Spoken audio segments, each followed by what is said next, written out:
Thank you. Appreciate it again.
come to order.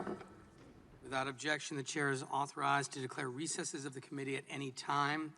We welcome everyone to the second of our series of hearings investigating competition in the digital markets, this one on innovation and entrepreneurship. I now recognize myself for an opening statement. 30 years ago, the first software for the World Wide Web was released into the public domain to create a global communications network. Within a few years, search and browsing services were built onto this software to give people tools to communicate, share, and explore information through a decentralized platform that was designed to be open and non-discriminatory. Vint Cerf, an internet pioneer and co-designer of the internet's early architecture, testified in 2006 on behalf of Google that the overarching principle of the open internet was that no central gatekeeper should exert control over the internet. As he noted, this open and competitive environment meant that entrepreneurs with new ideas for applications need not worry about getting permission for their inventions to reach end users. Over the following decades, the meteoric growth of our open and competitive internet revolutionized our lives, our work, our businesses, and our entire world. Millions of new good-paying jobs were created, and greater access to information promised a renewal of our democracy and social progress. This environment also fostered the growth and dynamism of 4 companies that will testify at today's hearing: Google, Amazon, Facebook, and Apple. Each of these American companies have contributed immense technological breakthroughs and economic value to our country. They were started on shoestring budgets, in dorm rooms and garages, and are a testament to our core values as a country. But in an effort to promote and continue this new economy, Congress and antitrust enforcers allow these firms to regulate themselves with little oversight. As a result, the internet has become increasingly concentrated, less open, and growingly hostile to innovation and entrepreneurship. Megan Del Rahim, the Associate Attorney General of the Antitrust Division, recently noted, and I quote, "There are only 1 or 2 significant players in important digital spaces, including internet search, social networks, mobile and desktop operating systems, and electronic book sales," end quote. Google controls nearly all of the search market in the United States, and over 90% of all internet searches are conducted via Google platforms. Amazon controls nearly half of all online commerce in the United States. Despite statements from the company that it only captures a small percentage of retail in the United States, the reality is that half of American families have an Amazon Prime account, up from only 35% just 3 years ago. And Amazon's closest competitor, eBay, controls less than 6% of the market for online commerce. Facebook controls over 58% of the US social media market and has approximately 2.7 billion monthly active users across its platforms. Notwithstanding the growing popularity of TikTok, a Chinese video sharing app, Facebook captures over 80% of global social media revenue. And as Facebook co-founder Chris Hughes has recently observed, no major social networking company has been founded in the United States since the fall of 2011. And finally, Apple is under increasing scrutiny for abusing its role as both a player and a referee in the App Store through prices that may be higher than a competitive market would allow and policies that may favor Apple's own products and services.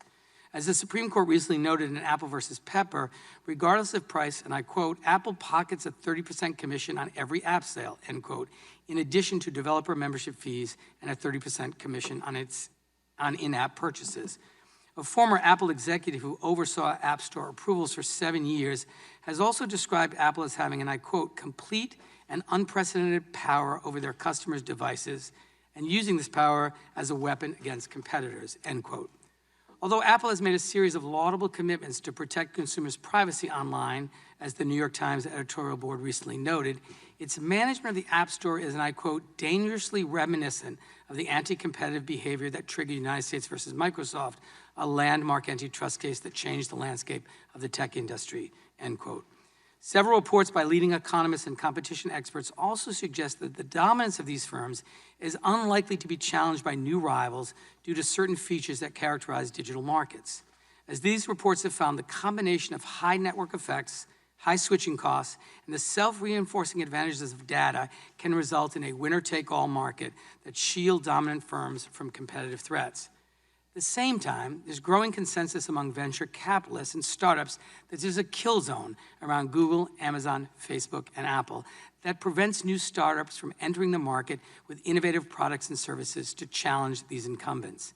And in recent years, the number of technology startup financings has dropped significantly, from above 10,000 startup financings in 2015 to just above 6,000 in 2018, while the number of venture capital deals for investment beneath $1 million have also declined significantly. And even when tech startups escape the investment kill zone, they remain extremely reliant on these platforms in other ways. According to a recent report in Bloomberg, 17 out of 22 initial public offerings by significant technology companies such as Lyft and Pinterest cited online platforms as competitors or risks to their business. As this report noted, and I quote, "The tech giants have the power to change their services at any time, generating havoc downstream," end quote, on smaller firms. And while the explosion of the early internet connected local businesses to broader markets, there's growing concern that anti-competitive practices and the gatekeeper role of online platforms is now imperiling small business in our communities.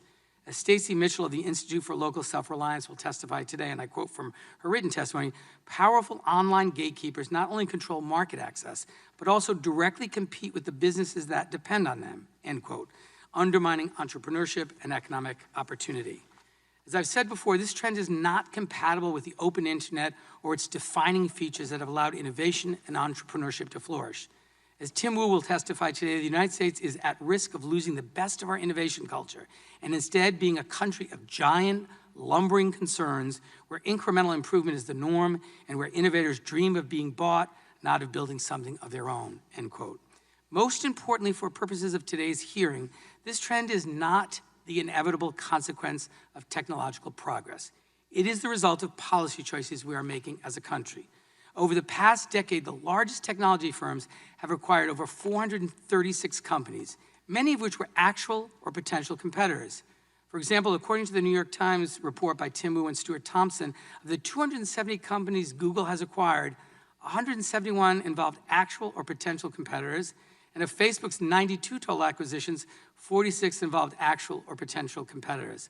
But not a single one of these acquisitions was challenged by antitrust enforcers. In fact, only a handful of these were closely scrutinized. And in the 2 decades since the Justice Department filed its landmark monopolization case against Microsoft, there's not been a single complaint filed by either agency alleging anti-competitive conduct in this market. Together, these enforcement decisions have created a de facto immunity for online platforms.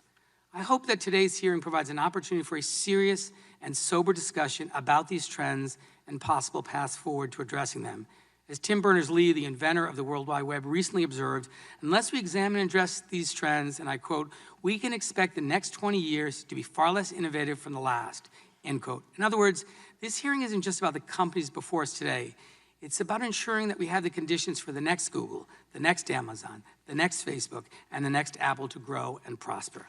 With that in mind, I thank both of our panels of expert witnesses for appearing before us today, and I now recognize the gentleman from Wisconsin for his opening statement, Mr. Sensenbrenner. Thank you, Mr. Chairman. Innovation and entrepreneurship are the hallmarks of the American economy. This has been true in the past, and it remains true now in the digital age. Today's hearing will focus primarily on the impacts large online platforms have on innovation and entrepreneurship. This is a critical topic, and I want to stress that we must take a fair and balanced approach to it. There are some who advocate that the biggest platforms should just be broken up because they supposedly dominate too much of the market. That impulse seems misguided for several reasons. First, just because a business is big doesn't mean that it is bad. Antitrust laws focus on the conduct of companies and whether that conduct is anti-competitive. They do not exist to punish businesses just because they're big. Likewise, the antitrust laws do not exist to punish success. On the contrary, they exist to foster it. The most innovative, successful, and competitive companies are often become very big, not through anti-competitive conduct or violations of antitrust laws, but simply by providing a better service or product than the other companies in the marketplace. Second, as the written statements offered by some of our witnesses attest, big online platforms can present small companies in many sections with a better way to reach the most customers. Breaking up big businesses simply because they're large could end up hurting lots of small businesses throughout the country. Third, breaking up big platforms won't necessarily solve a problem associated with those platforms. For example, the privacy issues are prominent in today's discussions of what's going on wrong online. But breaking up the big platforms into smaller ones might actually compound the problems of protecting privacy. I raise these points not to dismiss the idea that there might be genuine issues of anti-competitive conduct in the online ecosystem. However, I want to offer a counterpoint to some of the more radical positions that are being articulated. We should take a serious look at allegations of wrongdoing.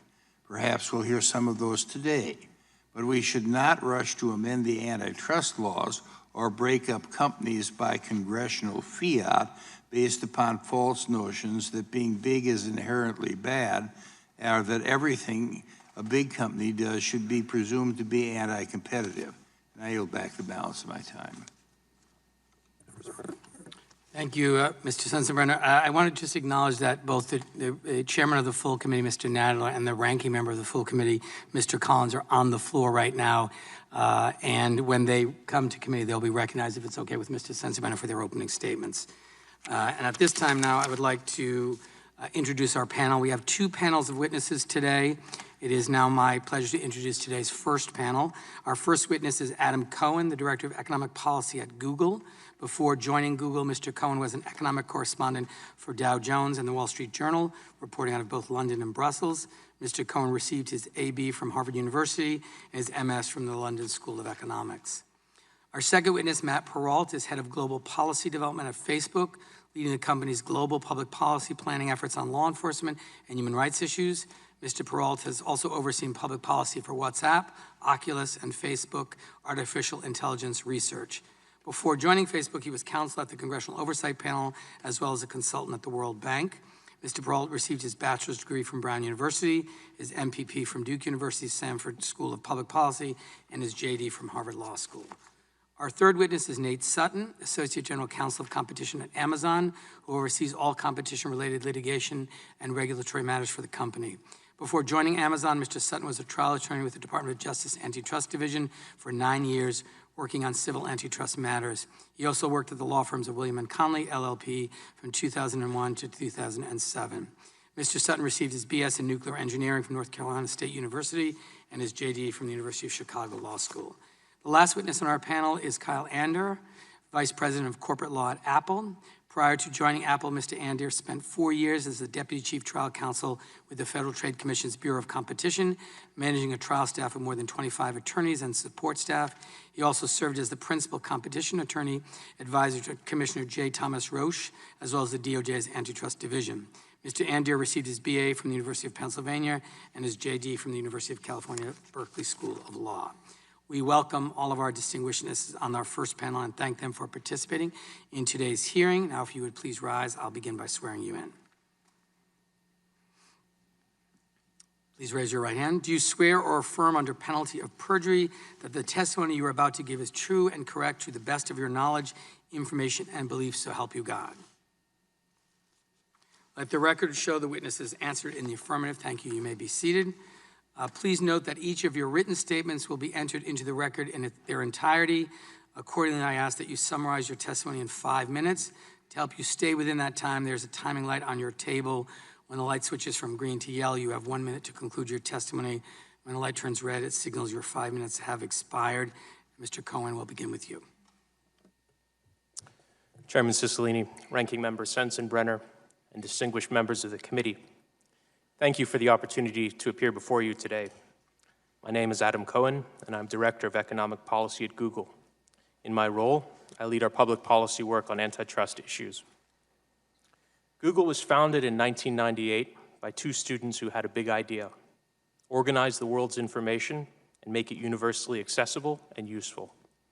In their earliest form, Google's search results were simply 10 blue links on a web page. 20 years later, we provide our users with much richer results, including direct answers to questions, pinpoints on a map when they search for an address, and direct links to flights, products, and a range of other information. As a responsible and successful company, we understand the importance of discussing how our business works and how we compete. We are proud of our record of continued innovation. We face constant pressure to improve our products and services, both sure signs of a competitive marketplace. In my testimony today, I will focus on the value Google and the wider technology sector are creating for the U.S. economy, our investments in new technologies, and our industry's competitive dynamics. For the U.S. economy, Google's products and services create significant value, generating an estimated $335 billion in economic activity in 2018. This has benefited a wide range of consumers and businesses across the country. Firms that once operated in a local or regional market now reach national and international customers using our tools. We've also made substantial direct investments in the U.S. economy. Last year, we hired more than 10,000 people and invested over $9 billion in data centers and offices across the country. In February, we announced plans to invest an additional $13 billion this year, with major expansions in 14 states. These new investments will give us the capacity to hire tens of thousands of additional employees and create more than 10,000 new construction jobs. Overall, the technology sector supports roughly 12 million American jobs, the equivalent of 7.6% of the total U.S. workforce. It is a vital source of new jobs. And for consumers, technology companies continue to provide innovation and better prices. Prices in the tech sector fell in 2018 compared to an increase in the rest of the private sector. When it comes to investing in innovation, technology companies are America's largest spenders on research and development. As an example, Google last year spent $21.4 billion on research, development, and related areas, 3 times more than in 2013. Our continuing investments spur innovation that improves our own products and services and also supports and accelerates innovation among other firms. We share many of the results of our research in new technologies, typically through open source software. This helps broad communities of developers to use our advances in their own applications and services.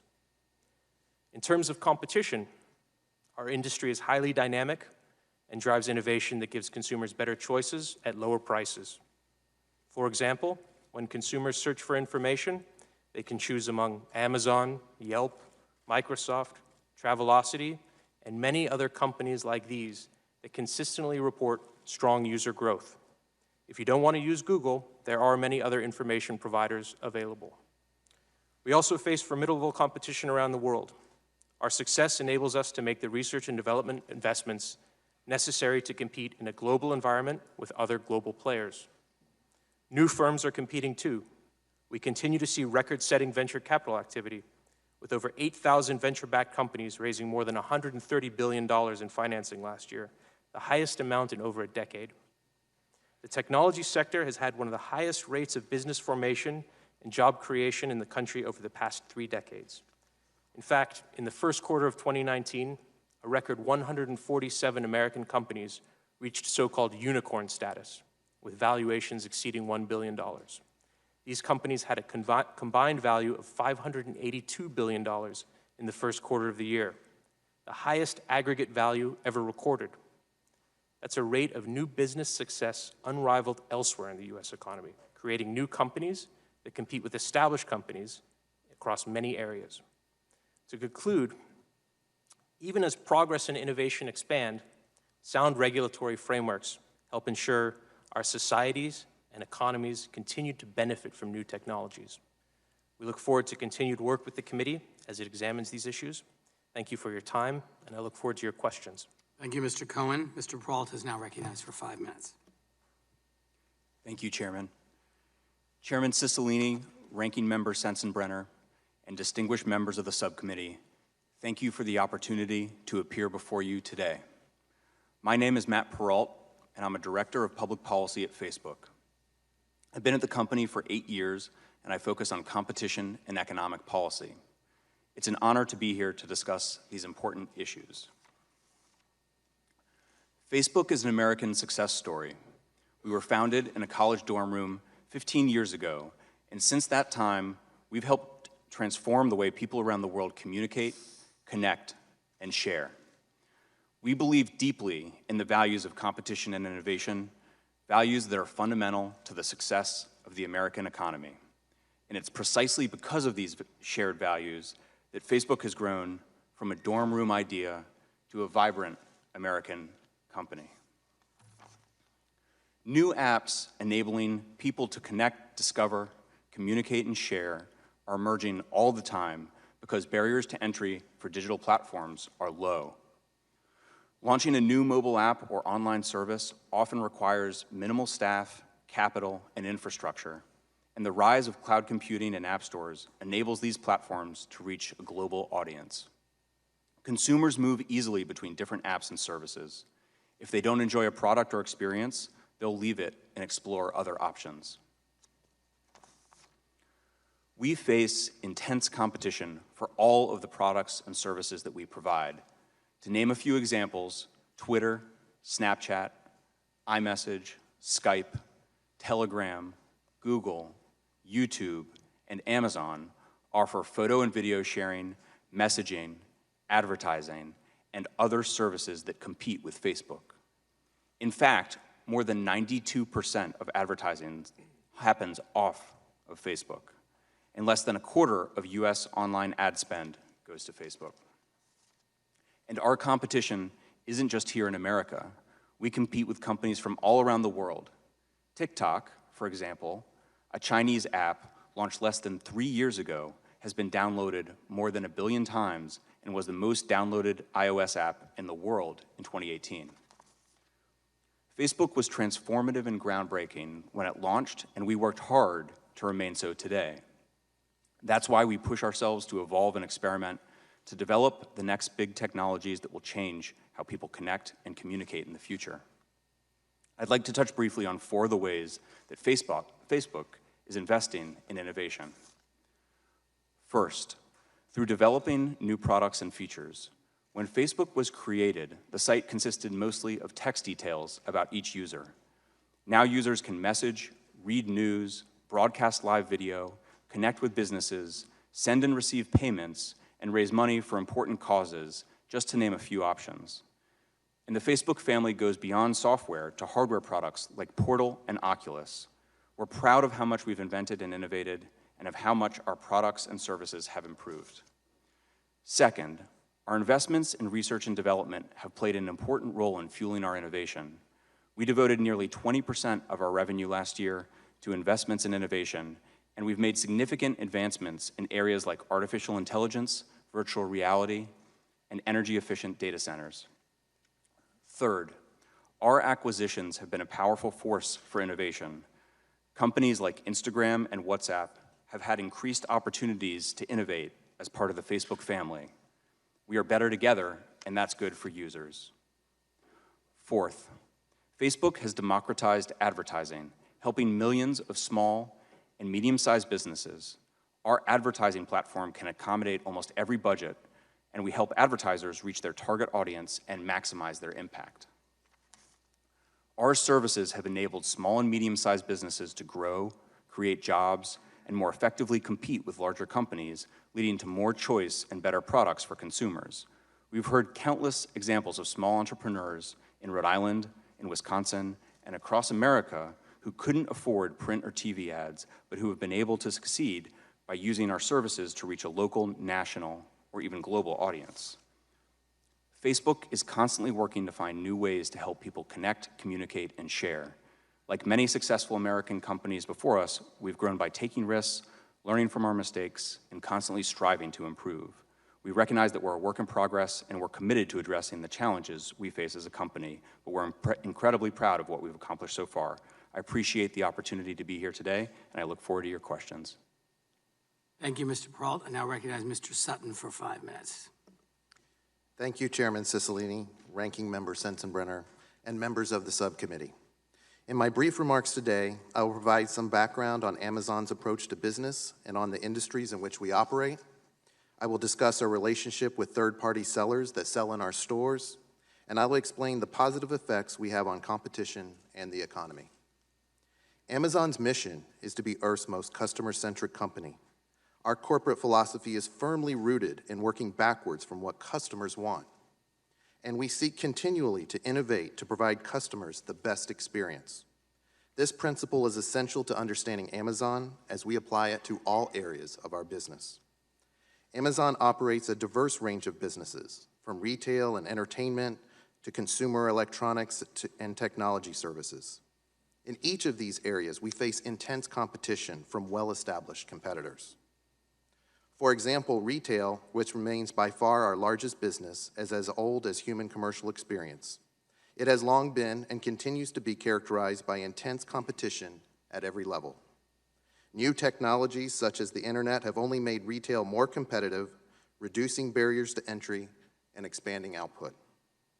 Studies show that retailers sell and customers shop in multiple stores, both offline and online. In fact, as Target and Best Buy recently announced, one of the fastest growing consumer practices is a mix of offline and online, whereby customers order products online that they later pick up in a physical store. And there are now dozens of online marketplaces in the US and around the world.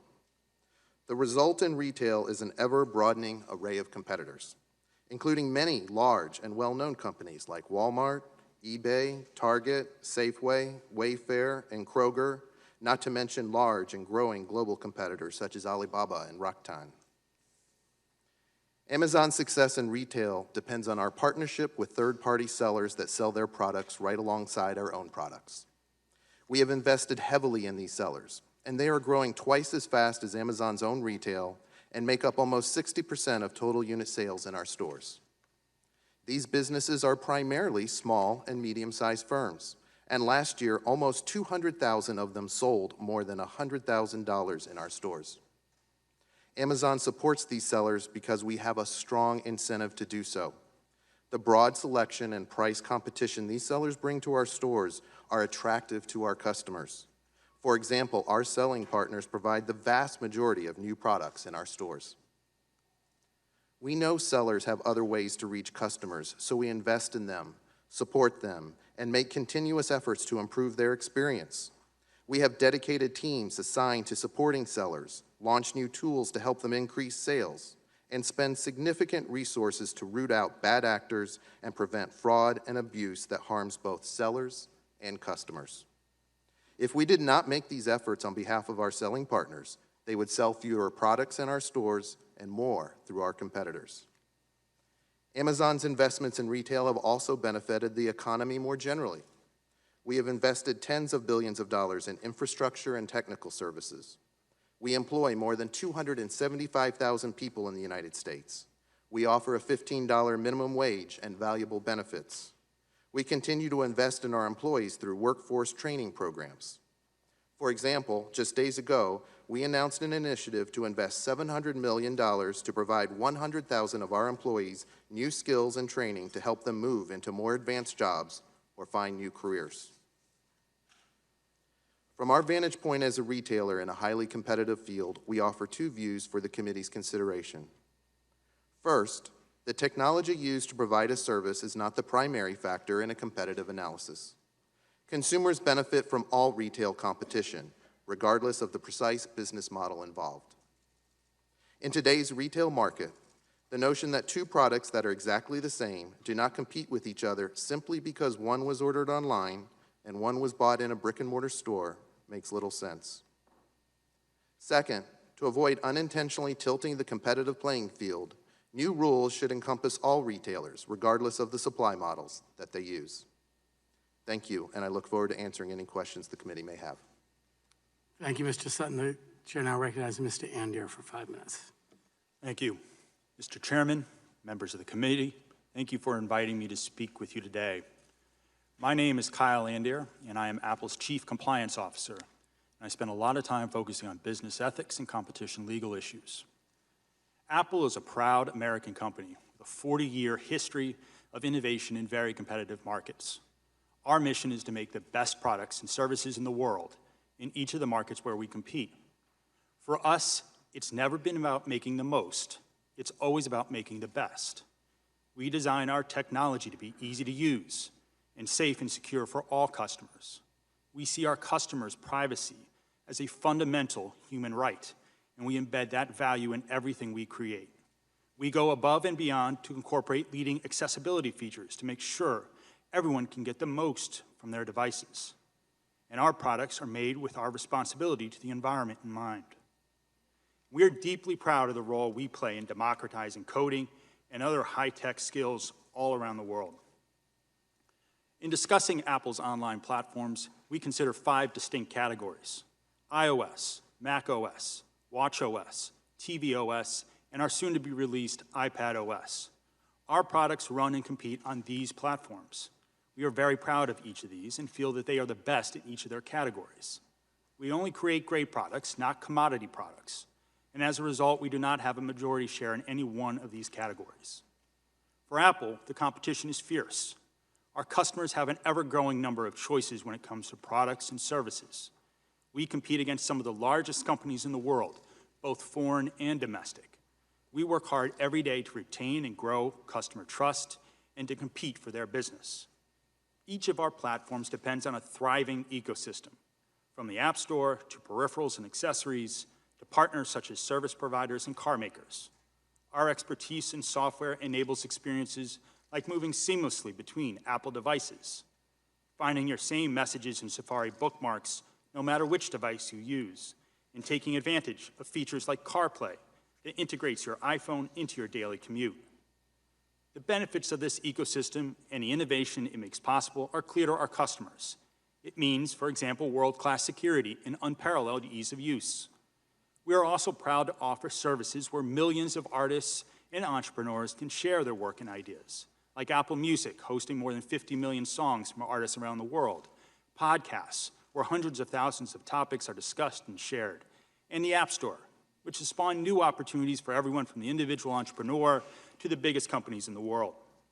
Since its launch in 2008, the App Store has been vibrant, competitive, and ever-growing. It has transformed the experience and reduced the costs of software distribution. So anyone with a great idea can invent a new app and distribute it worldwide from home.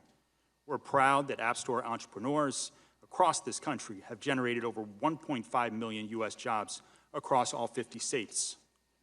We designed the App Store to be both a safe and trusted place for customers to discover and download apps that interest them, and a great opportunity for developers to start businesses.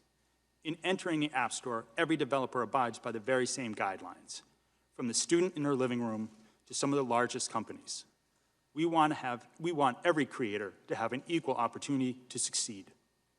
We work hard every day to compete for developers who want to join and stay in our ecosystem. We're proud that a good number of apps like Pinterest, Spotify, Lyft, and Uber, have built successful businesses through the App Store with support from our team and the developer tools we offer. The App Store provides an enormous opportunity for developers to reach millions of users overnight, and the vast majority of apps, over 84%, share none of the revenue they make from our store with Apple. Only a very small number of the nearly 2 billion apps in the App Store are made by Apple, and in every category where our software competes, we face multiple strong competitors. Apple believes users expect that their devices should provide a great experience out of the box. So our products include certain functionality like email, phone, and a music player as a baseline. But users have various needs, and they are free to discover and use any alternatives they might prefer. For instance, if a customer wants to use iCloud, doesn't want to use iCloud, they can use Box, Dropbox, or any number of other options. At the end of the day, our only objective is to provide our customers the very best products and ecosystem in the world. It means a phone they love, the choice of accessories that enhance their experience, and millions of applications and services at their fingertips. And when it all comes together, it means a tremendous market opportunity for everyone: entrepreneurs, artists, carriers, car makers, accessory makers, and developers. We are committed to carrying this legacy forward, believing at our core that a single great idea can unlock opportunities once unimaginable. That's what defines Apple, and it always will. Apple welcomes this subcommittee's efforts to promote American innovation and entrepreneurship, and we look forward to working with you. Thank you, Mr. Andiert. We'll now proceed under the 5-minute rule with questions. I'll begin by recognizing the gentlelady from Pennsylvania, Ms. Scanlon. We're doing a little out of order because due to the time change, a couple of our committee members have other commitments, so I want to begin with Ms. Scanlon. You're recognized for 5 minutes. Thank you very much, Mr. Chairman, and thank you for hosting this event, this hearing. We've certainly heard a lot about the various ways in which your platforms have really developed a whole new sector of our economy, but we wanted to dig into a little bit of the anti-competitive aspects. And I wanted to focus on the issue of digital piracy and what that does in the creative community. So Creative Futures is a coalition representing 555 organizations ranging from MGM to one of our local Philadelphia theater groups. And it represents 250,000 people in the creative rights community. They've raised concerns about the impact on the competitive process of copyright theft on the Facebook and Google platforms. And specifically, they noted in a submission, unfair methods of competition can be facilitated or sometimes practiced on these massive internet platforms, and it results in less creative content than otherwise would exist, fewer new voices, and harm to legitimate non-pirated sources of distribution. So, Mr. Cohen, can you address these concerns of people in the creative rights community, particularly about how YouTube doesn't really have an economic incentive to combat widespread copyright theft, and this may have distorted the market for online streaming of movies and television? Congressman, thank you for the question. YouTube has a very strong set of tools to prevent copyright infringing material from appearing. We developed a technology called Content ID that can remove copyrighted material before it's ever seen by anybody using the platform. We take this matter very seriously, and we provide via YouTube and other products means for consumers to find and access quality, licensed, legitimate content. So is that the process that you use when, in fact, pirated content is uploaded, but then there's a takedown notice? Or are you talking about something else? Congresswoman, we use a combination of automated tools. We can recognize copyrighted material that creators upload and instantaneously discover it and keep it from being seen in our platforms. Okay. I guess an additional concern that has been raised around this issue is that if I were to Google an original show produced by the YouTube Premium, maybe something like Cobra Kai or Weird City, if I try to find pirated versions of the YouTube shows, nothing comes up. But if I go search for a pirated version of a show like Game of Thrones or Netflix's Russian Doll or HBO's Barry, a whole torrented versions, a lot of different pirated versions pop up. So there's a suggestion that there's a discrepancy in how these tools are working because the YouTube Google shows, those pirated versions are taken down, but some of the other companies' versions aren't taken down. Can you address how that discrepancy might be occurring? Congresswoman, I have not seen any evidence of a discrepancy. We take great steps to protect copyrighted material and to show and to provide our customers legitimate means of reaching legitimate licensed content. Well, if you do come up with any data regarding discrepancies between the various platforms, can you provide that to the committee, please? I would be happy to. Thank you. I'll yield back. Now recognize the ranking member of the subcommittee, Mr. Sensenbrenner, for 5 minutes. Thank you very much. First question is to Mr. Perrault. There was a time when Facebook was a pledging operation, and people thought that others like MySpace were the future of social media. What competitive features of the social media marketplace made it possible for Facebook to overtake and vanquish MySpace and others like it? Thank you very much, Congressman, for the question. We have rolled out many innovations over the course of the history of our product. We had a real name policy at the time that we were founded. That was important in ensuring that there were authentic interactions on our platform and provided users with a better experience. We've since rolled out many additional features, such as Newsfeed and the like button, and we continue to innovate today. So MySpace didn't have any of those features? Is that why people went to Facebook and abandoned MySpace? Congressman, I believe they did not have all of those features. We competed aggressively with MySpace, and we believe that that aggressive competition is in part responsible for our success today. Well, I think what we're looking at is anti-competitive action. Did MySpace complain about what you were doing being anti-competitive, or did they just watch their ship slowly sink under the waves? Congressman, I am not aware of anti-competitive complaints from MySpace. Okay. Thank you. To Mr. Cohen, your written statement says that Google helped reduce prices and expand choice for consumers and merchants in the U.S. and around the world. That sounds nice, but what facts, figures, and sources can you point to us to prove that it's true? Congressman, I saw a recent study from the Progressive Policy Institute that showed that for every $3 of advertising spent online, a business would have to spend an equivalent of $5 offline to get equal prominence. That cost savings that efficiency in those businesses goes to reinvestment, it goes to lower prices for consumers. That is a tremendous savings for the U.S. economy. Okay, you know, the print news media has come out of hard times. There are a whole lot of reasons for that, and Google might be one of them, but I don't think it's the exclusive reason for the print media falling on hard times. You know, if I buy a copy of the Washington Post and there's an ad in there, and the Washington Post, you know, only circulates at least extensively in the Washington metropolitan area, and the same company puts an ad on Google, what do you think the exposure is between the print ad and the online ad in terms of numbers? It can vary, Congressman. There's a lot of variety and control given to the advertiser in how they interact with online platforms, how they advertise with online platforms. One of the key things is that in newspaper advertising, you would spend a certain amount of money. When I was last a journalist, it was quite expensive to place advertisements in print media. You didn't know what your return on that investment was. It was hard to measure. In digital formats, it's easy to know when an ad is clicked on. In fact, for our services, often you only pay when an ad is clicked on, and you can then measure the effectiveness of that advertising campaign.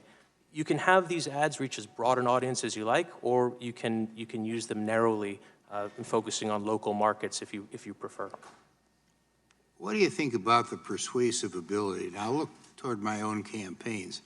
I don't think we've put ads in newspapers either daily or weekly for over 25 years because the surveys that we did showed that the people who read political ads in newspapers were either seeing what their favorite candidate was doing and mentally cheering, or seeing what the opposition was doing and you know, saying boo. But with an online ad, and we've used those for the last couple of cycles, do you think there is at least the purpose of advertising is to educate someone toward a vote or buying a product or something like that? Have you done any marketing surveys to show that that's effective? Well, Congressman, I'm not an expert in political advertising, but what I would say is that I think you've identified an issue that affects the newspaper industry. There are different ways of reaching customers in different settings, and the newspaper business model has come under pressure, even before the internet, from competing services like cable news, and with the advent of the internet from, newspapers used to make a lot of money from classified advertising, and a lot of that has shifted to services like Craigslist, Auto Trader for automotive ads. There are a range of competitive pressures, and I think that's probably true for political advertising as well. Thank you very much. My time has expired. The chair now recognizes the gentlelady from Washington, Ms. Jayapal, for 5 minutes. Thank you, Mr. Chairman, and thank you all for being here. My district has the great honor of long being a place for innovation, a place where many small companies became large giants, including Amazon. And it is also a place where, in the past, innovation has had to be protected by the federal government. And specifically, I call your attention to, in 2001, the Department of Justice sued Microsoft, accusing the company of violating the Sherman Antitrust Act, by using a monopoly to adversely affect the web browser market. And the case later settled after Microsoft agreed to make it easier for Microsoft's competitors to integrate their software with the Windows operating system. And there are many scholars out there who believe that this case is actually the one that opened up tremendous space for real innovation that wouldn't have otherwise existed and allowed a whole new wave of tech companies to spring up. And some of the companies represented here today actually flourished after that court ruling. Mr. Perrault, let me start with you. You're the head of global policy development at Facebook. Does Facebook devote any resources to identifying promising tech startups or innovative non-Facebook platforms and apps? Not to my knowledge, no, Congresswoman. None at all? We certainly devote resources to understanding the competitive landscape in which we operate, but no, I believe the answer to your question is no, not to my knowledge. So you don't acquire promising tech startups or innovative non-Facebook-owned platforms or apps? Congresswoman, we certainly look to innovate with our products, and the focus of our acquisition strategy is focused on acquiring companies that enable us to offer a better service to the people who use our products. So we do look to acquire services that will enable us to innovate more effectively. And they might actually be competing with you, and that might be something that you think would integrate well into your existing platform. Thank you, Congresswoman. The focus of our acquisition strategy is on companies that will enable us to innovate more effectively and bring value to the people who use our services. For instance, at the time that we acquired Oculus, a virtual reality company, it didn't yet have a product in the market. As a result of our investment in Oculus, it now has a virtual reality product in the market. And what about when you acquired the positivity-focused polling startup TBH 2 years ago, and then the company shut down the app after only 8 months? It also bought the app Moves and then later shut it down.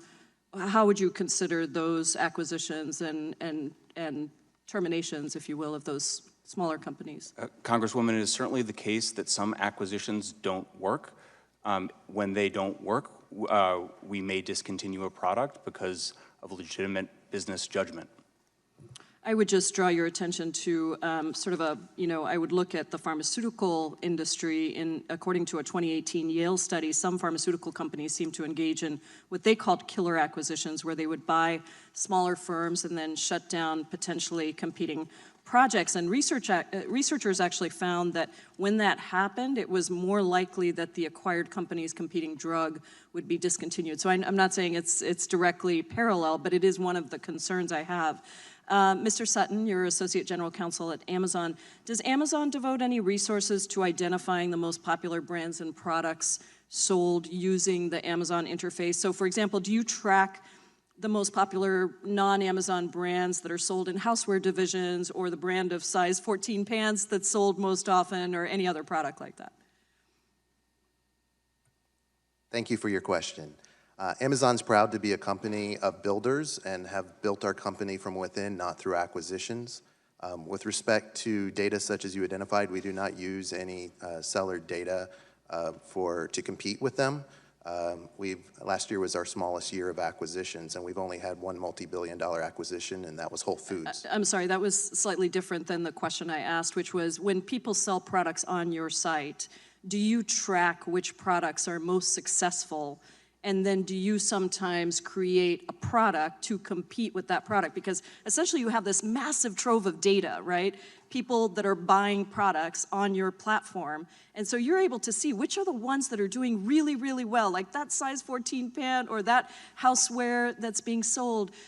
Do you track that, and then do you create products that directly compete with those most popular brands that are out there? Thank you, and let me answer that question. That data on popularity of products, like much retail data, is actually public data for each of our products. You can see where it's ranked. You can see how popular it is. We do not use any of that specific seller data in creating our own private brand products. And private brands is an area where, quite frankly, we lag behind many of our retail competitors who have 20 to 80% of their products as private brands, where we're only in the low single digits. We do offer private brands on occasion because we think it offers high value and low-cost items for customers, and because customers demand that, and we want to provide that opportunity for customers. Thank you. I know my time has expired, Mr. Chairman. I just wanted to quickly say that my office recently met with a small business located in my district, and they pay a living wage. They create a high-quality product that they sell online and in a storefront, and they did have concerns, and so I know my office has reached out directly. We are right in the same place, and we're looking forward to that conversation with you to see how Amazon can make sure that it's helping some of these small businesses. Thank you. Thank you. I now recognize the gentleman from North Dakota, Mr. Armstrong, for 5 minutes. Thank you, Mr. Chair. And I'm glad that privacy's come up already, piracy's come up. I know censorship's come up. We've talked about newspaper advertising, and I think that's where we get into this.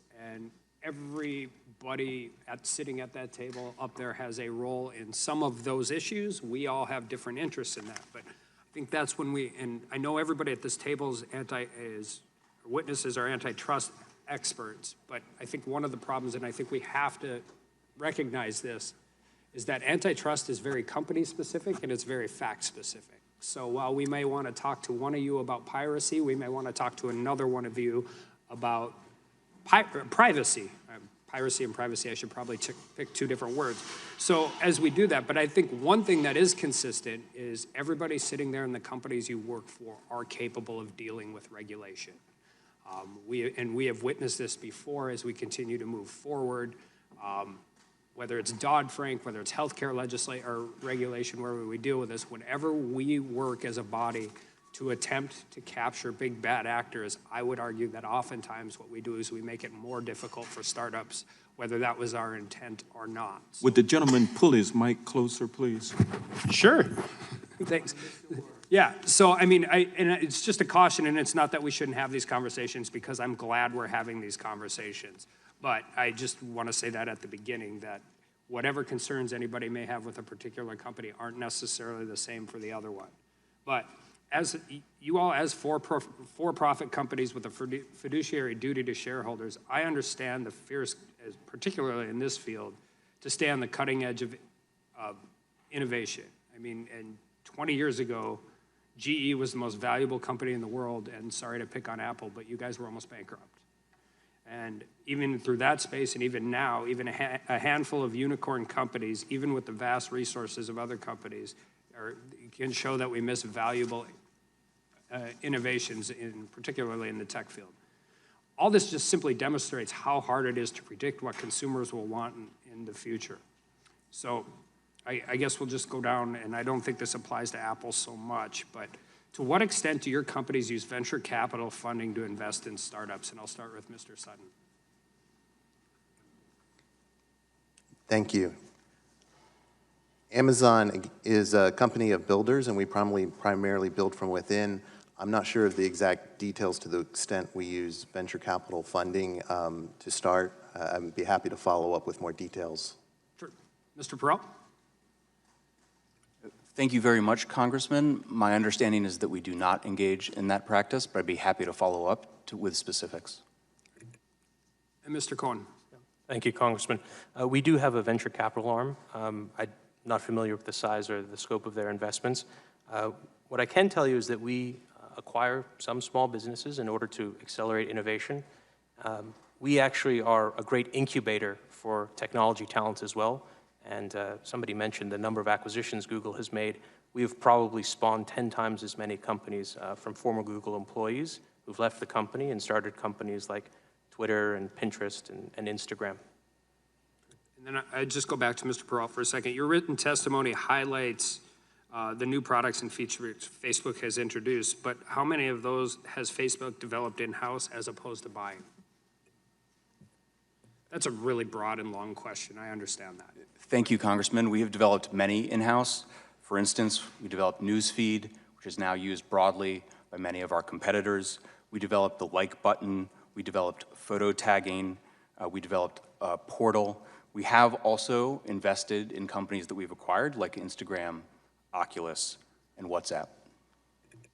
And what features in the current social media market, if any, could make it possible for a new fledgling competitor to take on Facebook? Congressman, I think there are probably many different answers to that question. My understanding, for instance, is that TikTok has focused on public sharing, for instance. That may be one feature that companies like ours might be interested in the future. And then My last question for Mr. Cohen is more of a personal question, not a congressional question, but can you explain to me why a 9-year-old would rather watch somebody play Fortnite on YouTube than actually play Fortnite? Because I don't understand. Congressman, I am completely mystified. I have no idea. Thank you. And with that, I'll yield back, Mr. Chairman. Thank the gentleman. I now recognize myself for 5 minutes. I want to focus on how the state of competition online is affecting real people in the communities we represent. I think we see a tremendous concentration of economic power that is fundamentally shaping markets in ways that are often unfair, unbalanced, and not competitive, resulting in less choice and worse quality of products and services for working people. We want to make sure, as part of this investigation, that we're doing everything we can to make sure our competition system is working for the entire economy, including small and local businesses in our community. For more than half of online commerce, retailers and manufacturers of consumer goods are reliant on Amazon as a commerce platform. But as we know, and as Ms. Jayapal's question revealed, Amazon also offers its own products on the platform. So, Mr. Sutton, initially I want to say, doesn't that create a conflict of interest? Thank you for the question. Respectfully, we disagree. We partner very closely with our third-party sellers. We rely on them to provide broad selection and prices to our customers, and we've been very proud of our investments to help them grow to be a majority of our store and growing twice as fast. That's a different question. What I'm saying is you are selling your own products on a platform that you control, and they're competing with products in the marketplace from retail, from other sellers. Right? Thank you. Thank you for the question. That practice, I think, has been common in the retail industry for decades. Most retailers offer their own products in their store as well as third-party products. But Mr. Sutton, the difference is Amazon is a $1 trillion company that runs an online platform with real-time data on millions of purchases and billions in commerce and can manipulate algorithms on its platform in favor of its own product. That is not the same as a local retailer who might have a CVS brand and a national brand. I mean, it's quite different. So I want to drill down a little bit on the question that Ms. Jayapal asked you. You said we do not use seller data to compete with other sellers online. You do collect enormous data about what products are popular, what's selling, where they're selling. You're saying you don't use that in any way to promote Amazon products? Let me answer. And I remind you, sir, you're under oath. Yes, thank you for your question. We use data to serve our customers, and to clarify my question, we don't use individual seller data to directly compete with them. And again, similarly, with respect to some of the most... do you use consumer data to favor Amazon products? Because before you answer that, analysts estimate that between 80 and 90% of sales go to the Amazon buy box. So you collect all this data about the most popular products, where they're selling, and you're saying you don't use that in any way to change an algorithm to support the sale of Amazon-branded products? Our algorithms, such as the buy boxes, aim to predict what customers want to buy, and we apply the same criteria whether you're a third-party seller or Amazon to that, because we want customers to make the right purchase regardless of whether it's a seller or Amazon. But the best purchase to you is an Amazon product. No, that's not true. So you're telling us, sir, under oath, Amazon does not use any of that data collected with respect to what is selling, where it's selling, what products, to inform the decisions you make or to change algorithms to direct people to Amazon products and prioritize Amazon and deprioritize competitors?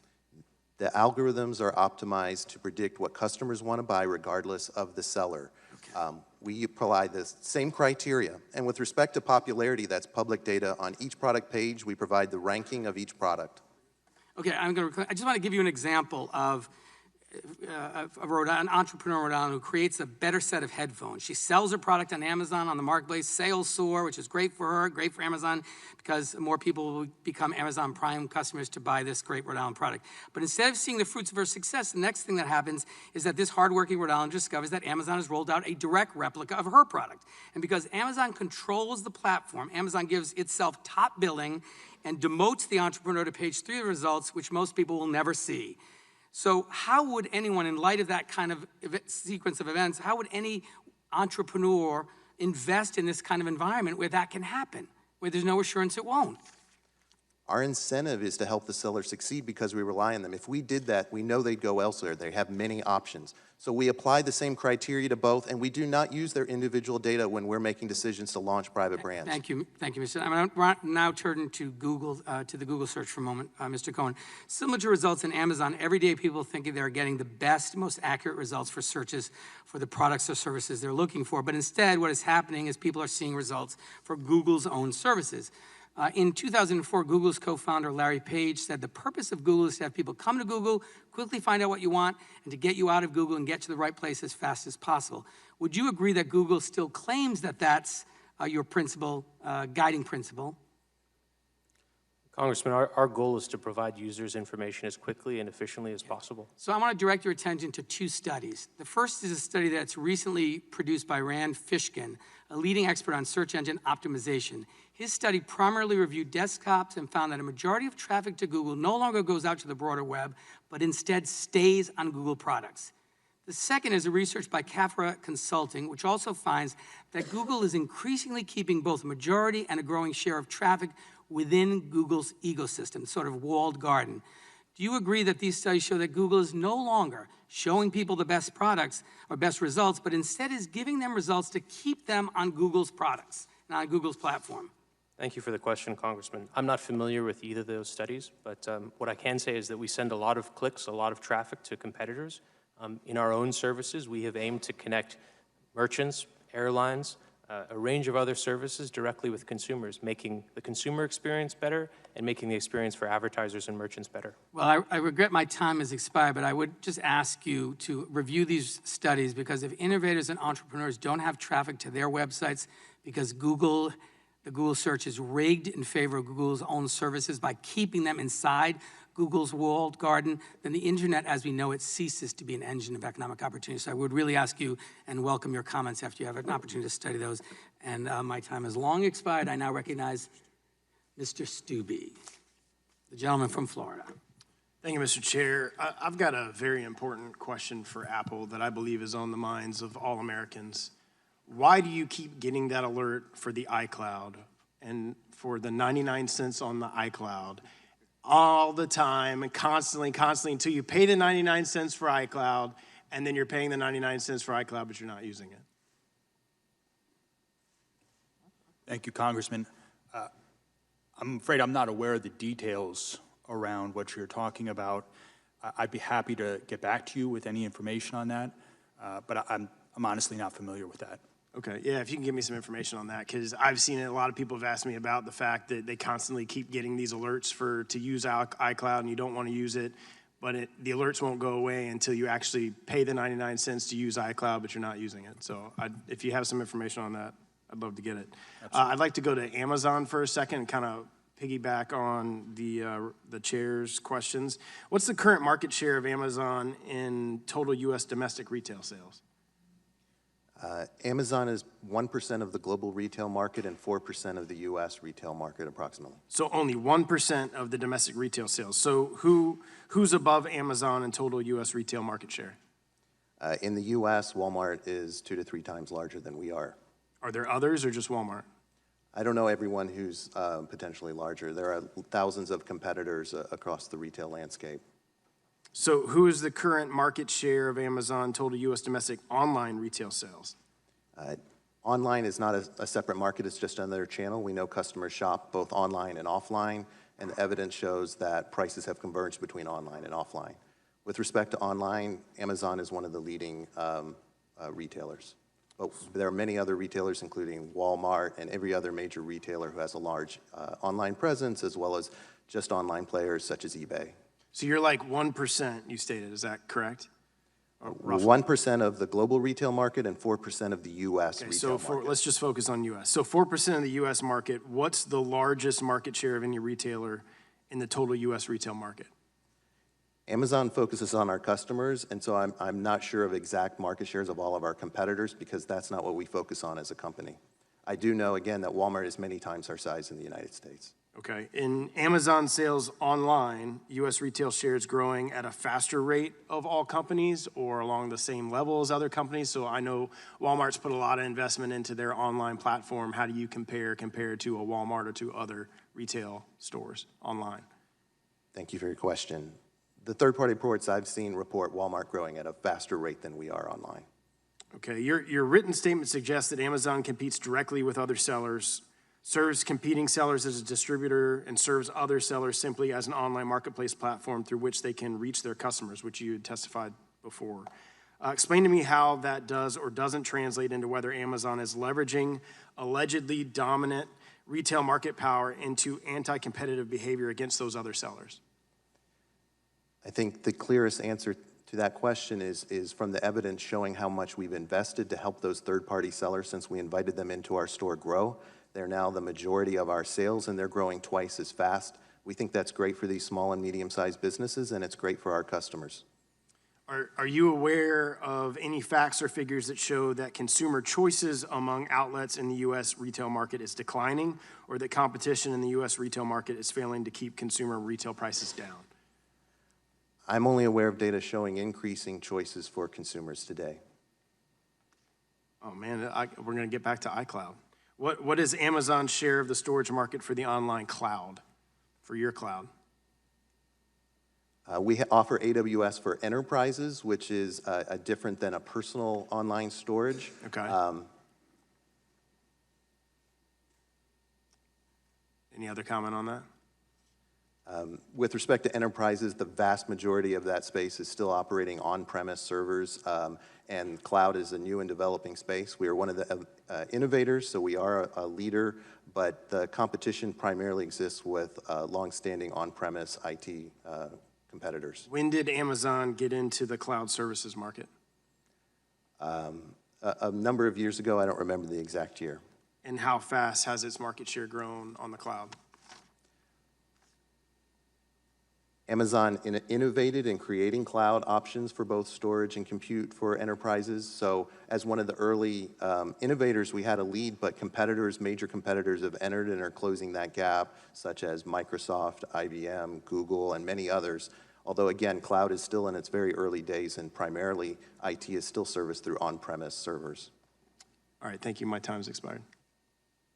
Thank you. The chair now recognizes the gentleman from Georgia, Mr. Johnson, for 5 minutes. Thank you, Mr. Chairman, and thank you for holding this very important and timely committee hearing. And also, I want to thank the witnesses for your appearance today. Is it Perrault or Perrault, Mr. Perrault, or Mr. Perrault? Thank you, Congressman. It's Perrault. Perrault. Well, thank you, sir. Mr. Perrault, when was the last time that Facebook changed its terms and conditions? Thank you, Congressman. You don't need to thank me. We evaluate our terms and conditions on a regular basis. When's the last time you changed them? We are constantly changing our terms and conditions to ensure that people have the best experience on our product. Certainly. So how many times over the last year have you changed the terms and conditions? Congressman, I don't have the specific data on that. I'd be happy to get back to you. 10 times? Congressman, I don't have the data. 20? I don't have the data, but I do know that we certainly face significant concerns about various different aspects of our product, including privacy. That's one of the reasons that we've actually called for regulation in that area. Okay, well, I just wanted to know approximately how many times terms and conditions have changed. A recent report from the Stigler Center observed, quote, one way in which digital platforms exploit their market share or their market power is by requiring consumers to agree to terms and conditions that are unclear, difficult to understand, and constantly changing. Do you agree with that assessment? Congressman, we take privacy very seriously. It's important to us that we provide users with significant transparency and control. I understand. I guess the point I'm trying to make is the users don't really have much buy-in to the situation. They either have to check the box, agreeing to the terms and conditions, oftentimes having not read it in order to get the service or maintain the service, or they just go without the service. So a user may sign up with one set of terms and conditions invest valuable time in building a social network on Facebook, and then a month later be faced with a different set of terms and conditions. And because there is no real alternative to Facebook, the user has no choice but to accept those changes. Isn't that correct? No, Congressman, that is not correct. There is competition to Facebook? Yes, Congressman, there is. We face fierce competition for all the products and services that we offer. People Who would be the competition, if I might? So many of our competitors No, are that's secret. Many of our competitors are sitting here at this table with me. I think you're in a unique chair, in a unique position among those who are seated at the table. Each one of you occupy a unique and dominant position, but Facebook stands alone in terms of social media. Any other social media platform that could compete with Facebook? Congressman, we certainly hope that in many ways that we are unique. There may not be an identical competitor to Facebook. We try to differentiate our services in an innovative tech industry in which we compete. But yes, there is significant competition in advertising. Well, I'd like to, offline, I'd like to get a list from you so that I could do some shopping around myself. And that's not to disparage Facebook's offering. I just would like to know who your competition is. It's not readily apparent. Facebook's terms of service maintain that users, quote, own, end quote, their data, yet Facebook has repeatedly prevented users from transferring their data to certain rival platforms, including Twitter, Vine, Voxer, and MessageMe. How do you reconcile Facebook's stated policy that users own their data with Facebook's repeated refusal to allow users to transfer their data to rival platforms? Congressman, we do offer a data portability product, and we've offered that product for a long period of time. It's called Download Your Information. We've improved that product in the wake of the GDPR in Europe. We're actually a member of the... You can actually transfer the Facebook data to another platform? Congressman, you are able to take your data out of Facebook to another platform, yes. We are also members of the Data Transfer Project, along with several other companies, to try to look for ways to facilitate better data portability.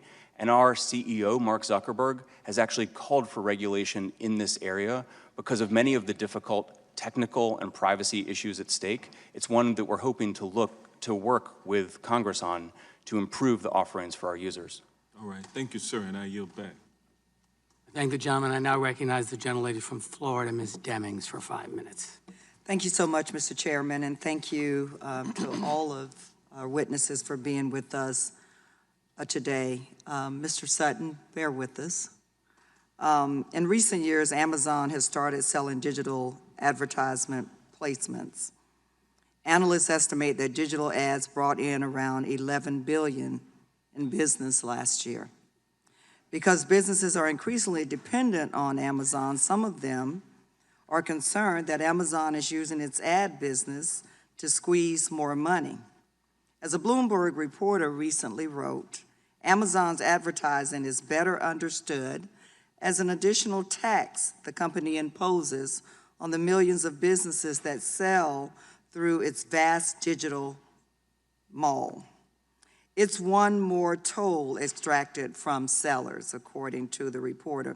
Given how dependent businesses are on Amazon's platform for online sales, what, if anything, Mr. Sutton, prevents Amazon from using ads as another way to charging a toll for using its platforms? Thank you for the question. We do offer advertising as a service to our sellers as an optional service that's not necessary, but that they can use to help get their products discovered. The large majority of products sold in our store are not sold through advertisements. Again, there are many ways in which sellers have many options. We provide that as an additional one. We know they have many other options online where customers shop as well as offline. So what would your response be to the reporter's statement that Amazon's advertising is better understood as an additional tax the company imposes on the millions of businesses that sells through its vast digital mall? Respectfully, I disagree. That statement's not correct. It is not a tax. It is like many services we offer that's optional. And again, there are many other ways that sellers can advertise. They can advertise through general purpose search, which still remains the most popular way for customers to find products online. And in fact, it's one of the reasons we're one of the largest customers of Google. Did you say the number's correct, that you brought in about $11 billion in advertising last year? That sound about right? I don't know that exact figure. I'm happy to follow up with it. Okay. Mr. Sutton, who do you view as Amazon's competitors with regard to third-party sellers? And if you've already covered this, I do apologize, but who do you view as Amazon's competitors as it pertains to third-party sellers? Thank you for the question. Third-party sellers have a wide variety of ways to sell. They can sell directly through brick-and-mortar retail stores, through their own website, and there are dozens of online marketplaces available for them as well, from Walmart to eBay. So let's just say if I'm a third-party seller, what other platforms can I list my products on that would allow them to be seen by a competing number of buyers? Thank you. Again, they could list on Walmart, they could list on eBay. Target now has launched a marketplace. There are other marketplaces, including also the ones from Chinese companies such as Alibaba, Rakuten. There are increasing numbers. In fact, there are so many marketplaces that there's a billion-dollar industry that has grown up to provide services to sellers so that they can use them to list across all marketplaces at the same time. And you believe that those other platforms are competitive, allow for competitive services? Yes, absolutely. Okay. Mr. Chairman, I yield back. Thank you. I thank the gentlelady. I now recognize the gentleman from Colorado, Mr. Neguse, for 5 minutes. Thank you, Mr. Chair, and thank you to the witnesses for appearing today and for your testimony. I agree with my distinguished colleague from North Dakota that antitrust analysis is obviously very fact-specific, case-specific, and industry-specific, and so forth. I want to talk a little bit today about Facebook. So, Mr. Perrault, following up on a question from the gentleman from Georgia, I think what he was getting at is this. Is Facebook, in your view, a monopoly? No, Congressman, it is not. Okay, so I assume the reason is because, in your view, Facebook has a number of competitors, as you said, and a number of products that the company offers. That be a fair characterization of your view? Yes, Congressman, that's correct. What is the largest social media network platform company by active users in the world? Do you know?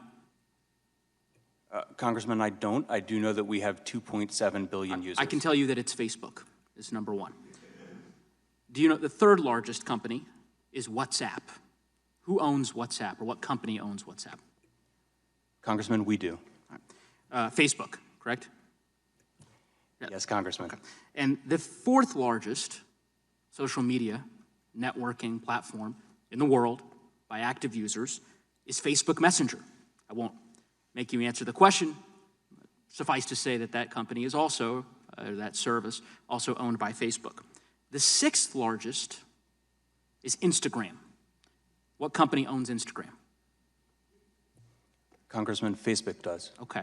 So you can understand the skepticism because when a company owns 4 of the largest 6 entities measured by active users in the world, in that industry, we have a word for that, and that's monopoly, or at least monopoly power. Now, you know, with respect to my colleague, the distinguished gentleman from Wisconsin, he is right that under the Sherman Antitrust Act, a measure of whether or not a company is engaged in monopolistic activities is whether or not there's anti-competitive conduct at play. But, you know, I suspect you and I may have some disagreements on that front, and just to give you a sense of the way in which I think a number of us are evaluating the facts before us, If you could turn Exhibit 1.5, if the committee staff would just put that up on the screen.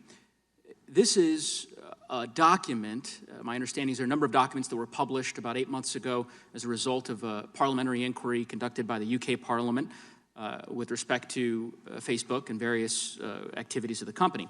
This is a platform policy number 4, and you'll see under there highlighted subparagraph 1, the language, add something unique to the community, don't replicate core functionality that Facebook already provides. This was a policy maintained by Facebook, is that correct? That is correct, although unfortunately I'm having trouble seeing the exhibit. As I've gotten older, my eyes have gotten worse. Mine as well. It's behind you as well, Mr. but we'll be sure to provide you a copy. This is no longer a policy maintained by Facebook, is that correct? Congressman, that's correct. Okay. And I presume that is because this policy, facially, could be construed as an anti-competitive one. Correct? Congressman, we thank you very much. The Facebook platform was designed to enable third parties to engage in complementary innovation that would benefit the people who use our services. When we launched the Facebook platform, we did have rules of the road. We continue to have rules of the road that balance a variety of considerations, including protecting the user experience, protecting privacy, and protecting our investment in our products. We have reevaluated those policies over time and have changed them to fit the evolving nature of the industry in which we exist. Well, I appreciate that, and I understand that industries change, industries evolve, and that your business has to evolve to comport with that. I would say, from my vantage point, my understanding is Facebook did have a policy early in its tenure, which it's Exhibit 1, in which the company welcomed developers with competing applications, including developers whose applications might compete with Facebook-built applications. That was a policy that was then repealed in favor of Policy 4.1, the prior document that I just showed. So this notion that Facebook has been open to competition, as you described in your opening testimony, this notion that it's a core value of the company, is not borne out by the documentary evidence that we've seen. And I think that's in part why we're having this important hearing today. I see that my time has expired. I yield back. Thank the gentleman. I now recognize the gentlelady from Georgia, Ms. McBath. Thank you, Mr. Chairman. Thank you, gentlemen, for your testimony today. I am truly deeply concerned about the success of businesses in my district. I represent Georgia's 6th Congressional District, and small locally owned businesses are the economic lifeblood of our communities, and they should have access to markets and consumers without facing anti-competitive constraints. I also believe that Congress and agencies have a serious responsibility to make sure that there's real competition in the market so that startups, small businesses, and local retailers are able to compete on the merits and give people the best options they can find. Mr. Sutton, this morning I met with sellers that have had a very positive experience growing their business through Amazon. But some sellers have had a completely different kind of experience. Some sellers report that Amazon uses a variety of tactics to funnel merchants into using fulfillment by Amazon. International antitrust authorities are investigating whether Amazon privileges third-party vendors that use fulfillment by Amazon. Now, does Amazon privilege vendors who use Amazon's fulfillment services over those who choose not to? Thank you for the question.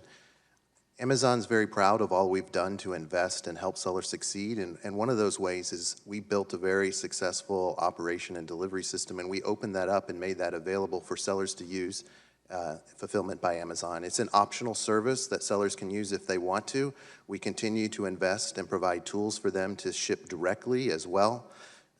We apply the same, we do not favor products that use FBA over others. Obviously, FBA is one way to provide quick delivery amongst many, and we know that our customers do appreciate quick delivery. That's why we gave that as an option to our sellers to use amongst the various shipping options they have. On the second panel that we have today, Ms. Mitchell, in her written testimony, she highlights how Amazon abruptly and arbitrarily suspends merchants' accounts, freezing their funds and shutting down their Amazon pages. According to her statement, Amazon frequently makes these decisions without explanation, leaving merchants to navigate a black box while their livelihoods are hanging in the balance. According to another report in The Verge, quote, sellers are more worried about a case being opened on Amazon than in actual court, end quote. So, Mr. Sutton, how many employees does Amazon have that are dedicated to addressing these kinds of concerns? Thank you. Amazon, again, partners with sellers, and we're very proud of our success in helping them grow and now be growing twice as fast as Amazon. We reluctantly take action. How many do you have, sir, that are? We have thousands of employees dedicated to helping and address concerns from third-party sellers. We absolutely do not take arbitrary action, but we do have to take action on occasion.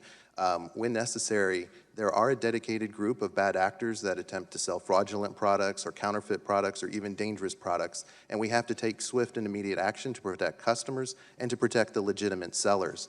We try to do that through a transparent process, and we always provide an opportunity for sellers to appeal or to provide additional information if they think we got it wrong. In the vast number of situations, they do not take advantage of those opportunities. So how do you respond to the concern from merchants who have been abruptly suspended by Amazon, who they say have no way of ever reaching an Amazon employee to make their case? And so what recourse do they actually have? We provide a variety of ways for them to reach out. Such as?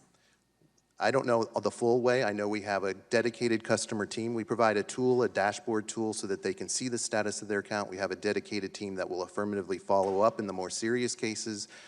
We may communicate via email and allow them to respond and provide details via email. There's a variety of ways in which we try to always communicate and to receive communications from our sellers. I'd be happy to follow up and provide the full examples and details of that for you as well. If you could, I'd appreciate it. It's also important to me that we keep good-paying jobs in our communities. Too often we hear that retailers, manufacturers, and suppliers have an uphill battle due to anti-competitive prices online. And Mr. Sutton, again, numerous reports have identified instances when online platforms price goods significantly below cost over the long term, threatening mainstream businesses and other retailers who can't compete on those terms. In a letter that I'm going to ask be placed in the record for today, Mr. Chairman. Without objection. Thank you. The Retail Industry Leaders Association notes that although intense competition is a hallmark of America's retail industry, the absence of competition elsewhere in the retail ecosystem stifles the benefits that have historically resulted from the intense competition, through this intense competition. Mr. Sutton, once again, how do you respond to concerns that Amazon has the ability to absorb losses in any market that it chooses? Thank you. Amazon faces fierce retail competition across many, including from many members of RILA, who are amongst our biggest competitors, such as Walmart. Amazon has run a profitable retail business for many years. The retail business, because of the competition, is very thin margins, but our retail business in the United States has been profitable. Thank you. And Mr. Cohen, given the extraordinary power... Gentlelady's time has expired, but if you have... Thank you. Oh, thank you. Okay, thank you. The chair recognizes the gentleman from Maryland, Mr. Raskin. Mr. Chairman, thank you very much. I have a question for Mr. Cohen. According to data produced by Rand Fishkin, Google controls over 90% of the search engine market in the United States. So congratulations on that. Although this seems to fit the classical definition of monopoly, Google has argued that the company's monopoly in the search market is nothing to worry about because competition is just a click away. I just want to make sure I've got Google's position right. Is that essentially the argument against viewing it as a monopoly? Thank you for the question, Congressman. I would say that that definition of the market is quite narrow, and that when consumers are searching for information online, there are a range of different services that they use. For example, when people are searching for products, the majority of Americans start their product searches on Amazon. When they're searching for places to travel, hotels and airlines, they start with dedicated specialist competitors. So I think the market is much broader than that. Well, let me follow up then. I understand that Google paid Apple $9 billion in 2018, and $12 billion in 2019 for the right to be the default search engine on Safari. Is that right? Congressman, I'm not familiar with those numbers. Okay, billion's a big number, so it's big numbers. Would Google pay these sums if there were really an effective competitive market in place? Congressman, I'm not familiar with those numbers. We do reach syndication agreements with a range of different partners. I think. Are you familiar with the deal that was made? I'm not close to the terms of the deal.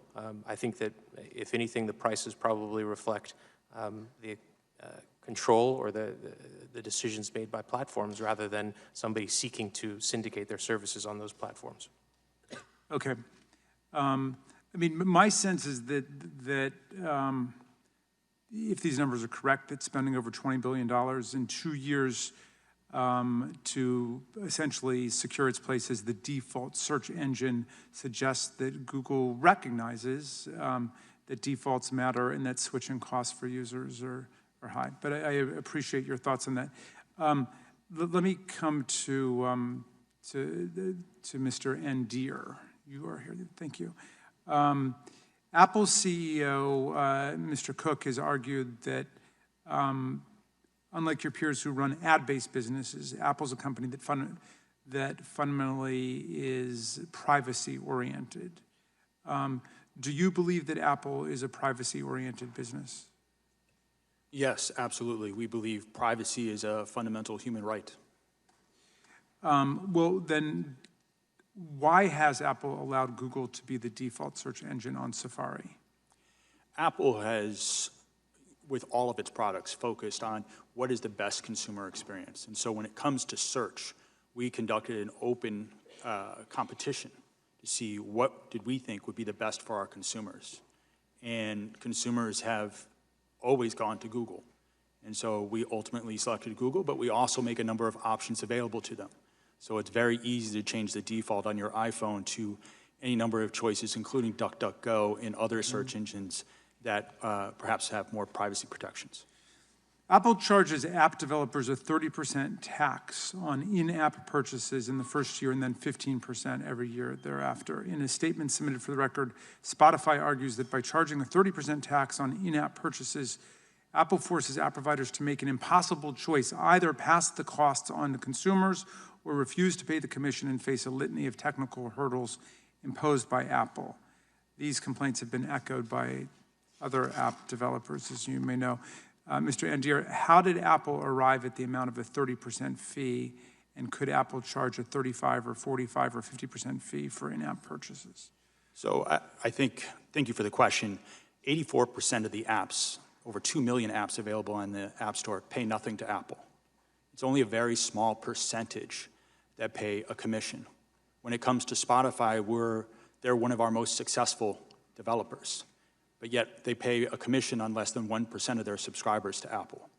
And so they've been able to build a very successful business thanks to the App Store, and we're proud of their success.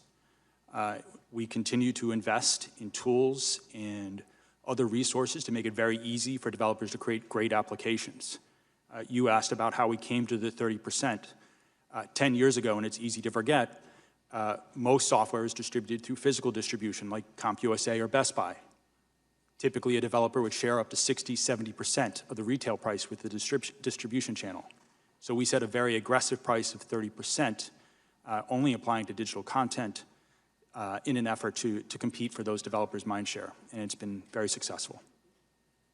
Okay. Do I have time, Mr. Chairman, for one more question? Okay, just a quick question for Mr. Perrault. Facebook announced in January that it would be integrating WhatsApp, Instagram, and Messenger, an announcement that coincided with growing calls in different places to break up Facebook, specifically by undoing the buy-up of WhatsApp and Instagram. Facebook says the integration will let it protect users by providing end-to-end encryption. Is Facebook's integration ploy an attempt to thwart or preempt these efforts to break up Facebook? Thank you, Congressman. No, it is not. We face fierce competition for the products and services that we offer. It's our understanding that there are many services in the market that offer more and more privacy protective services. And so our pivot toward privacy with respect to interoperating our services was because of the competition that we face in the market. Okay, Mr. Chairman, I yield back. Thank you. I thank the gentleman, and the ranking member has agreed to do a second round of questions, so and I appreciate that indulgence. Mr. Sutton, I want to just turn to you for a moment. In your testimony, you have repeatedly emphasized that Amazon is a great partner to third-party merchants, but reports suggest that Amazon has been steadily increasing the fees it charges merchants. According to a recent article in the Washington Monthly, in 2014, Amazon fulfillment fees accounted for 17% of the seller's total costs. Today, Amazon has raised fees, so they now amount to around 27% of sellers' costs. Amazon has also increased storage fees by over 40% since 2015. Seller fees are extremely lucrative for Amazon, earning the company over $42 billion in 2018, according to the same article. And so, Mr. Sutton, my question is, given how dependent merchants are on Amazon's platform, aren't these steady fee hikes by Amazon a pure exercise of its outsized buyer power? Thank you for the question. It's because sellers have so many options that we have to provide competitive options. And those fee estimates are not accurate. The fees that are necessary to be paid in our store to sell items have actually been steady for a number of years and slightly declining. There are optional fees such as fulfillment, which are competitively priced to other fulfillment options, and they reflect the costs of fulfilling products, sending items, storing them, of that nature.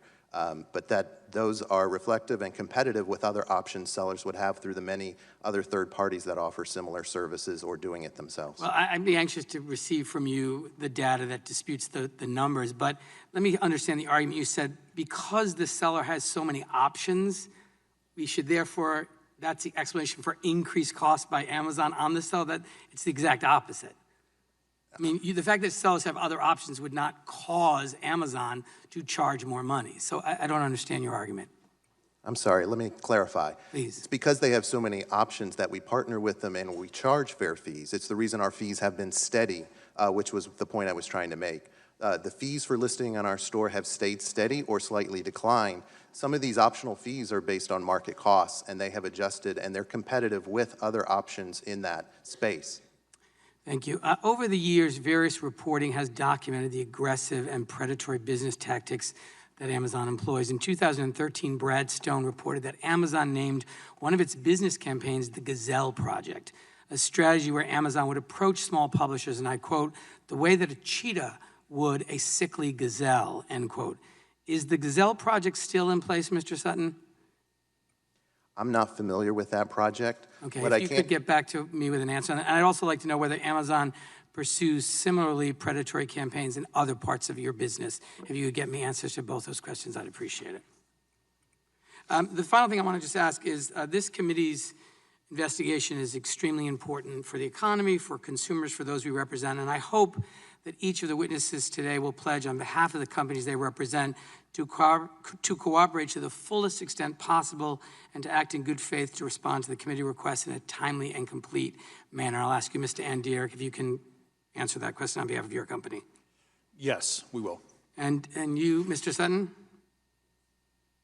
Yes. Mr. Perrault? Thank you, Chairman. Yes, we will. And Mr. Cohen? Yes, gladly. And finally, there has been some reporting of, I think, very disturbing efforts by a particular company to aggressively impede congressional oversight, to go so far as to hire opposition research firms to do opposition research on members of Congress and staff of the committee. And so I would similarly ask you, in the spirit of cooperation, do you commit to not engaging in those tactics in response to this investigation? Mr. Andier? Yes, we would never engage in that sort of conduct. Mr. Sutton? Yes. Yes. Mr. Perrault, thank you. Mr. Cohen? Yes. Thank you. With that, I'll recognize the gentleman from North Dakota, Mr. Armstrong. Thank you, Mr. Chair. So, Mr. Andier, the 30% markup on apps, that's been the same since the company started, since the App Store started, right? Yes, it's correct, but for some apps, we actually reduce that to 15%, and of course that 30% only applies to less than 16% of the apps on the App Store. Yeah, and you said 84% don't pay anything, right? That's correct. But what percentage of the total U.S. global revenue from apps comes from the remaining 16% that do share revenue?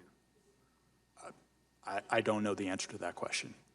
I do know that developers monetize in a number of ways. And so we have developers on the App Store that monetize through advertising, through selling of physical goods, through the selling of services. The value that developers collect through the App Store is probably hundreds of billions, perhaps over $1 trillion. So how does the Apple App Store fit into your company's offerings? So I think to provide some context, when we launched the first iPhone, it didn't include the App Store. We thought developers and content creators would access consumers through the Safari web browser, and we've long supported an open and free internet. We created the App Store as a complement, an alternative to the open and free internet. Now, we have done a lot to encourage developers to create as many great apps as possible, and we really look at it as a way to continue to sell devices. We're a device company at the end of the day, and we're looking to convince consumers that we offer the best possible product. How about Apple Music? Apple Music is part of that strategy. So we offer Apple Music, but we also make it very easy for competitors to access each and every iOS user through the App Store.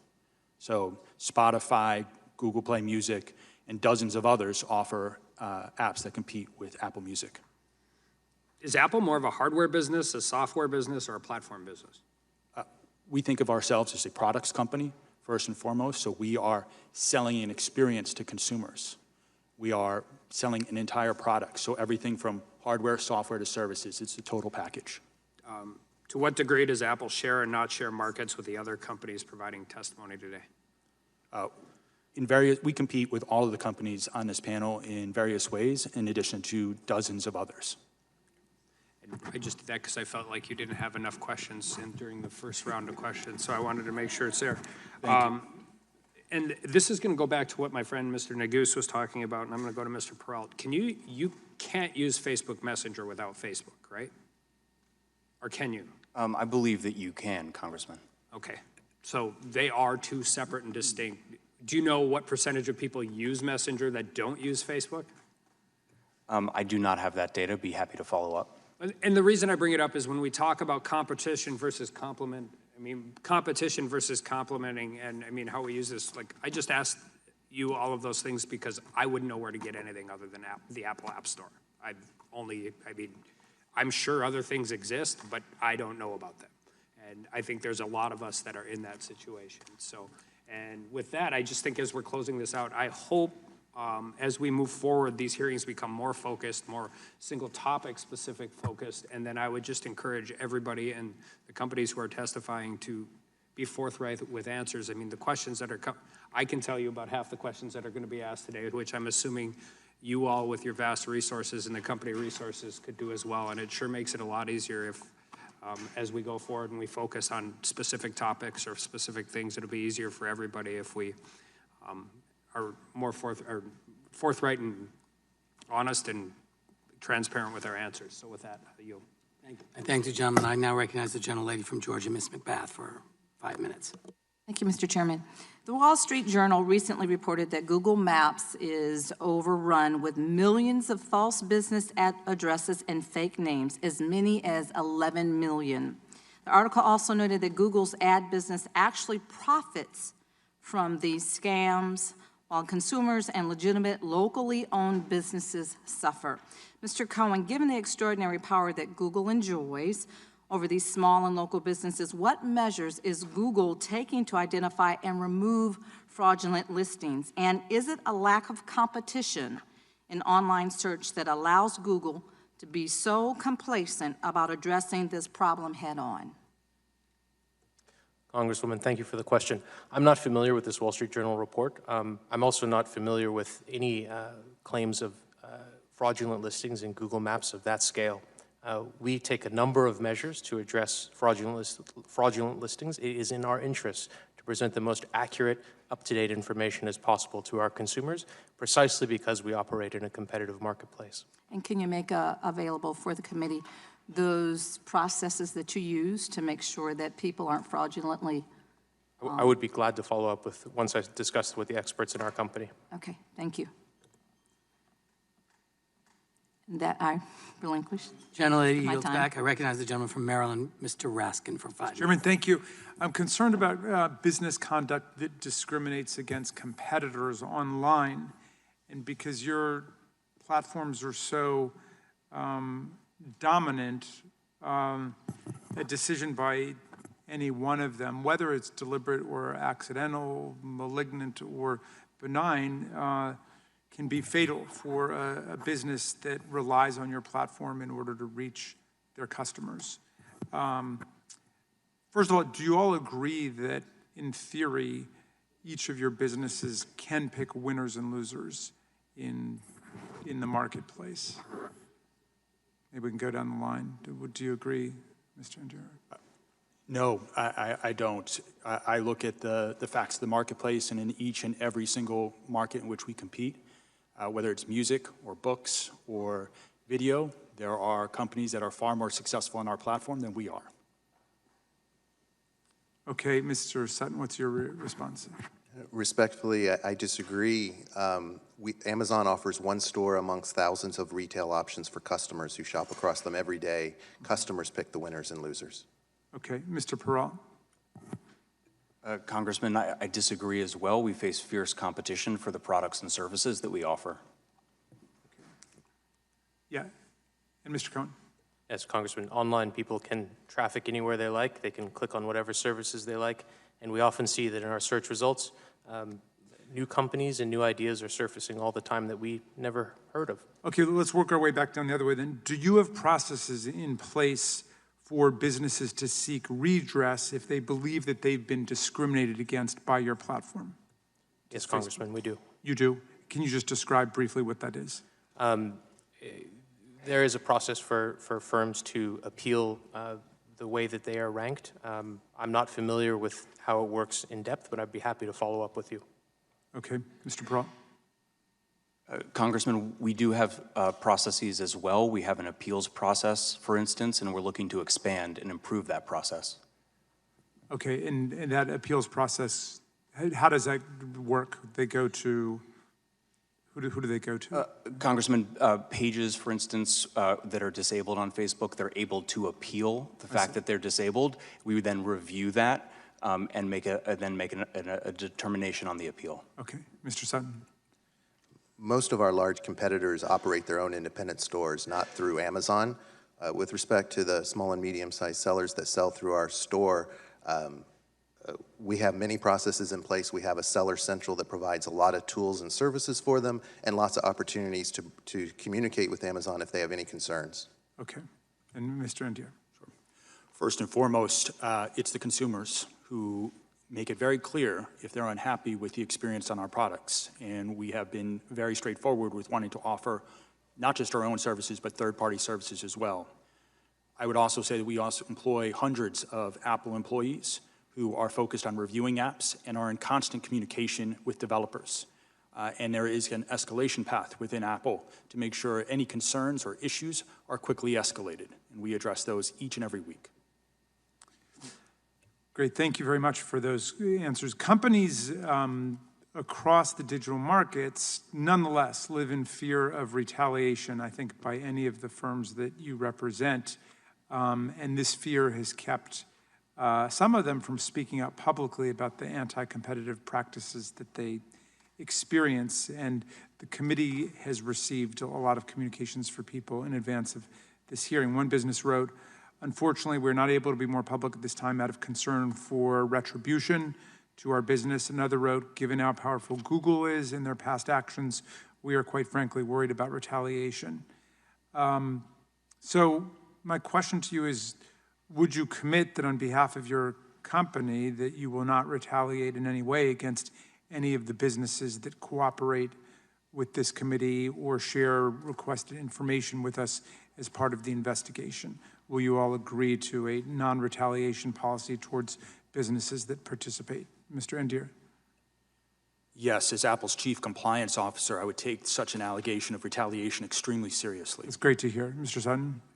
Yes, we would absolutely not retaliate against anyone who cooperates with the committee. Mr. Perrault? Thank you, Congressman. Yes. And Mr. Cohen? Yes, from me too. Okay, well, I appreciate that because, you guys have done a good job representing your businesses, but if there were a monopoly and you asked them if they were a monopoly, they would say they were not a monopoly. So obviously we've got to do work that goes beyond just asking you for your opinion on it. We've got to talk to other people. And so for that to be meaningful, they can't be living in fear of retaliation from you. So thank you very much, Mr. Chairman. I yield back. Thank you, Mr. Raskin. We have now been notified that the ranking member of the full Judiciary Committee has called for a roll call vote. So we're going to take a quick 10-minute recess so we can all vote, and we'll resume with the second panel. I want to thank the witnesses for our first panel for being here, and you are excused. You're welcome, of course, to stay for the second panel, but we very much appreciate you being here today and sharing the perspective on the current state of competition in the digital marketplace. We're in recess until call the chair.